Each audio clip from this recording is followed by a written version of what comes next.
Hi good morning जी। Gate 2024 XL मतलब life science की बात कर रहा हूं मैं। रिस्पॉन्स कल आ चुका था, आज हम लोग इसके आंसर्स की बात कर रहे हैं। ये है पार्ट 1 लाइफ साइंस का। चलिए शुरू करते हैं क्वेश्चंस को। क्वेश्चन नंबर 2 है, which one or more of the following statement correctly describes the addition of N nucleotide during the rearrangement of immunoglobulin heavy chain encoding genes. भाई जब कभी भी डीएनए से एंटीबॉडी की जीन एक्सप्रेस करती हैं हैवी की और लाइट की, तो वहाँ डिफरेंट तरह के अरेंजमेंट्स देखने को मिलते हैं, वेरिएबल, डाइवर्स और जो जॉइनिंग रीजन्स हैं उनके बीच में। अब हमने वहाँ पे एन एडिशन पढ़ रखा है, पी एडिशन पढ़ रखा, तो यहाँ क्वेश्चन है एन न्यूक्लियोटाइड एडिशन के ऊपर।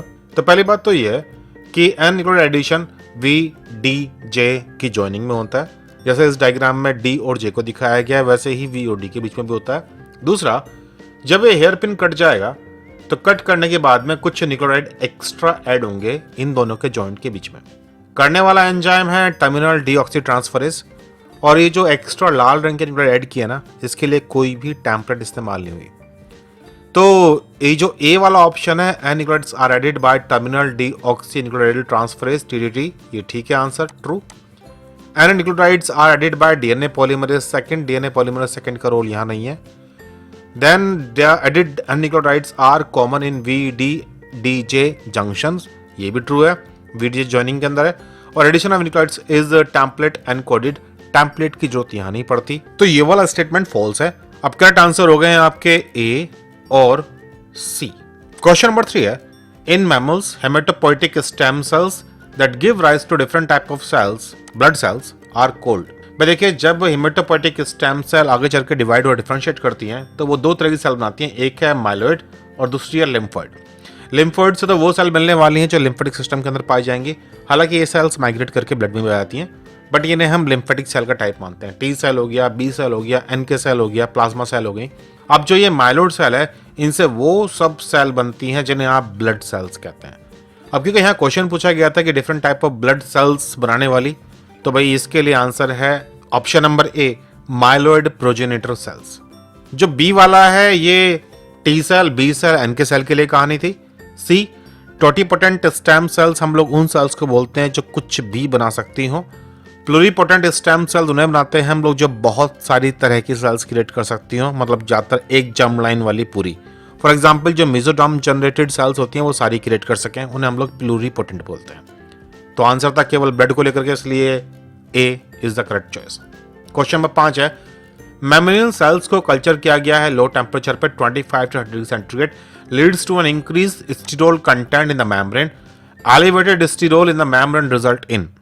मेम्ब्रेन में स्टीरोल्स क्या कर रहे हैं भाई, कोलेस्ट्रॉल का रोल क्या है? मेम्ब्रेन की फ्लूइडिटी को एनहांस तो नहीं करते, जितने ज्यादा कोलेस्ट्रॉल होंगे उतनी ही कम फ्लूइडिटी होती है।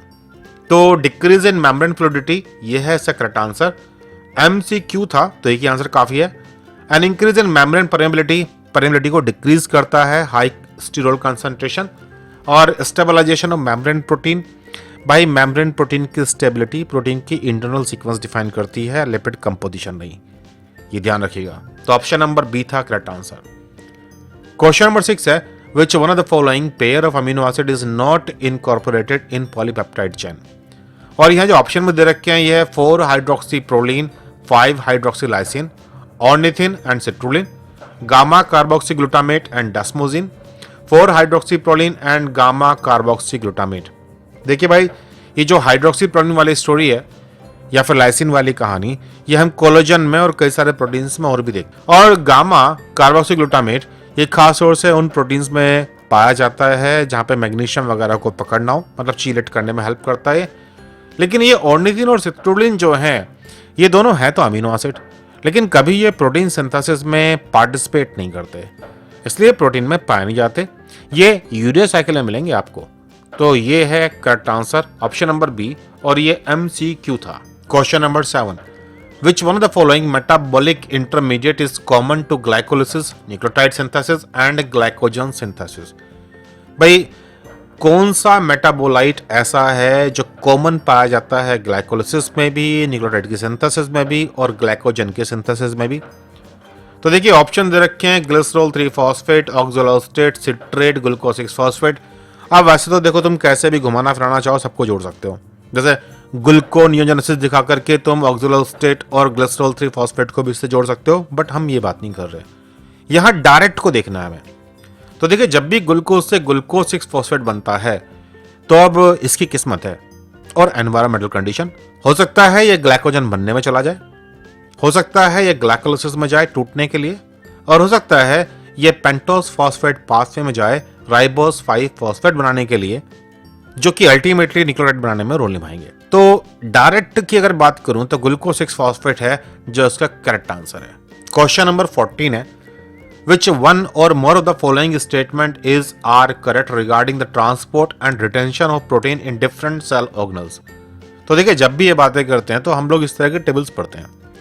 हम ये पाते हैं कि भाई सभी प्रोटीन्स को बनाने वाले जीन्स न्यूक्लियस के अंदर अवेलेबल है। हालांकि कुछ एक थोड़ी बहुत अलग डीएनए माइटोकॉन्ड्रिया क्लोरोप्लास्ट का अपना होता है, फिलहाल हम उस पॉइंट पे नहीं जा रहे। न्यूक्लियर जीन्स जो एक्सप्रेस करता है आरएनए, वो बाहर आया साइटोसोल में, फिर प्रोटीन बनना शुरू हुआ। अब ये प्रोटीन कहाँ जाना है, क्या ये साइटोसोल में रहेगा या ईआर में जाएगा या गोल्जी में या पेरोक्सिसोम में या वापस न्यूक्लियस में या माइटोकॉन्ड्रिया में, ये पहचान कराने के लिए उस बनते हुए प्रोटीन में कुछ अमीनो एसिड की सीक्वेंस पाई जाती हैं, जिन्हें हम लोग सिग्नल सीक्वेंस कहते हैं। अब फॉर एग्जांपल अगर मैं बात करूं retention in the lumen of ER, जिन प्रोटीन्स को ईआर में ही रुकना है, तो पहली बात तो ये प्रोटीन की शुरुआत में सीक्वेंस पाई जाती है एन टर्मिनस की तरफ, जैसे सिग्नल सीक्वेंस कहते हैं। राइबोसोम ने जैसे ही वो पढ़ी वैसे ही एसआरपीयू से लेकर के ईआर पर आ जाएगा और को ट्रांसलेशनल ट्रांसलोकेशन हो जाएगा प्रोटीन का ईआर की मेम्ब्रेन में। अंदर पहुंचने के बाद अगर ये रिटेंशन सिग्नल सीक्वेंस है कार्बोक्सी टर्मिनस पर, इसे हम KTEL कहते हैं शॉर्ट फॉर्म में, तो फिर ये प्रोटीन ईआर में ही रह जाएगा। सिमिलरली माइटोकॉन्ड्रिया में इंपोर्ट कराने के लिए कुछ हमने पाया है कि positively charge amino acid role निभाते हैं एन टर्मिनस पर। न्यूक्लियस में इंपोर्ट कराने के लिए पॉजिटिव चार्ज अमीनो एसिड की सीक्वेंस है मिडल में कहीं प्रोटीन में, और एक्सपोर्ट करने के लिए अलग सीक्वेंस है। पेरोक्सिसोम में भेजने के लिए सीरीन, लाइसिन, ल्यूसिन, इस तरह की बहुत सारी सीक्वेंस पाई जाती हैं और ये क्वेश्चन इसी को लेकर के था। तो चलिए, MSQ है, मतलब more than one option correct हो सकते हैं। सभी ऑप्शंस को ट्रू फॉल्स कर लेते हैं। ऑप्शन नंबर ए था the retention of protein in the ER lumen require the KDEL sequence motif at the C terminus, पढ़ लिया हमने, true. Mannose 6 phosphate residues are involved in targeting protein to lysosomes, जिस किसी protein को lysosome में जाना होगा उसके ऊपर मैनो 6 फॉस्फेट ऐड किया जाता है, तो ये बात भी ट्रू हो गई। Nuclear proteins are transported in an unfolded conformation and the nuclear regulation signal sequence is subsequently clipped by peptidase in the nucleoplasm. अब देखिए, जो एनालस है ये बीच में है प्रोटीन के अंदर, तो आमतौर पे ये पहली बात प्रोटीन अनफोल्ड होकर के अंदर आएगा, कोई जरूरत नहीं है। Nuclear pore complex mega assembly है, बहुत बड़ा दरवाजा है, इसलिए फोल्डेड फॉर्म में ही प्रोटीन अंदर आ जाते हैं और ये जो एनालस है छुप जाता है, कटता नहीं है, तो ये स्टेटमेंट है false. Transport of protein into the mitochondrial compartment is aided by positively charge amino acid residues of the N terminus and internal hydrophobic segment. देखिए, पॉजिटिव चार्ज अमीनो एसिड तो थे, लेकिन वो वेल ऑर्गेनाइज तरीके से बिखरे हुए, मतलब अरेंज नहीं है, बिखरे हुए दिखाई दे रहे हैं हमें, और दूसरा इंटरनल हाइड्रोफोबिक सेगमेंट का जिक्र वहां नहीं आता, तो ये वाला स्टेटमेंट भी फॉल्स है। तो अब मैं कहूं कि भाई करेक्ट आंसर क्या होना चाहिए, तो ऑप्शन नंबर ए और बी, इन दोनों को आप करेक्ट कर सकते हो। क्वेश्चन नंबर 15 है, which one of the following is the correct match between the molecular properties listed in column 1 and corresponding biochemical separation methods in column 2। Solubility की बात है, आयनिक चार्ज की बात है, पोलैरिटी की बात है और मॉलिक्यूलर साइज की बात है। टेक्निक है reverse face chromatography, ultra साइंटिफिकेशन, salting out, isoelectric focusing और जेल इलेक्ट्रोफोरेसिस। तो चलिए पहले साइज पर आ जाते हैं। मॉलिक्यूलर साइज का इस्तेमाल करके इनमें से कौन कौन सी टेक्निक सेपरेट कर सकती है मॉलिक्यूल को। भाई एक तो है जेल इलेक्ट्रोफोरेसिस, तो क्या S का 5 है किसी ऑप्शन के अंदर? S का 5 नहीं है। तो दूसरा ऑप्शन जो है वो है अल्ट्रा साइंटिफिकेशन, यानी कि S का 2। अब S का 2 मुझे यहाँ दो जगह देखने को मिल रहा है, तो ऑब्वियसली इन दो में से कोई सा एक आंसर होगा। अब चलते हैं हम लोग आयनिक चार्ज के ऊपर। अब आयनिक चार्ज के लिए इनमें से कौन सी कहानी आपको मैच होती हुई दिखाई देगी, तो ये है आइसोइलेक्ट्रिक फोकसिंग। ये चार्ज बेस्ड स्टोरी है और पीएच पर चार्ज दिखता है या छुपता है, आइसोइलेक्ट्रिक पॉइंट वाली स्टोरी। तो Q का 4, अब चेक कर लीजिए, Q का 4 यहां भी है और Q का 4 यहां भी है, अभी भी कंफ्यूजन मेंटेन है। अब आती है बात सोल्यूबिलिटी की।